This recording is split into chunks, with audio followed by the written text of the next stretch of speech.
റിയാസ് മൗലവി കേസിൽ വിചാരണ കോടതി വിധിക്കെതിരെ സർക്കാർ അപ്പീൽ പോകും. തുടർന്ന് നിയമ നടപടി സ്വീകരിക്കാൻ എജിയെ ചുമതലപ്പെടുത്തിയിട്ടുണ്ട്. സുലേഖയുടെ കൂടുതൽ വിശദാംശങ്ങളുമായി സുലേഖ, എത്രയും വേഗം തന്നെ ഇതിനുള്ള നടപടികൾ തുടങ്ങുമെന്ന് ഇന്നലെ തന്നെ എം.വി. ഗോവിന്ദൻ മാസ്റ്റർ പറഞ്ഞിരുന്നു. ഇന്ന് പ്രോസിക്യൂട്ടറും അത് തന്നെയായിരുന്നു പറഞ്ഞത്. എന്തൊക്കെയാണ് മറ്റു വിവരങ്ങൾ? ശാസ്ത്രീയ തെളിവുകളടക്കം സമർപ്പിച്ചെങ്കിലും ദൗർഭാഗ്യകരമായ വിധിയാണ് റിയാസ് മൗലവി വധക്കേസിൽ ഉണ്ടായത്.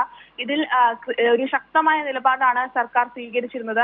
ഇത് തന്നെയാണ് ഇപ്പോഴും സർക്കാർ വ്യക്തമാക്കുന്നത്. സംഭവത്തിൽ വിചാരണ കോടതി വിധിക്കെതിരെ അപ്പീൽ പോകുവാൻ വേണ്ടി അഡ്വക്കേറ്റ് ജനറലിന് നിർദ്ദേശം നൽകിയിട്ടുണ്ട് സർക്കാർ. തുടർന്ന് നിയമ നടപടി എത്രയും വേഗം നടത്തണം, അതിന് ആവശ്യമായ നിർദ്ദേശം അത് സർക്കാർ നൽകിയിട്ടുണ്ട്. വേഗത്തിൽ ഹൈക്കോടതിയിൽ അപ്പീൽ നൽകണമെന്നാണ് എജിക്ക് നൽകിയ നിർദ്ദേശം. എജി ഇതുമായി ബന്ധപ്പെട്ട എജി നിലവിൽ തിരുവനന്തപുരത്തുണ്ട്.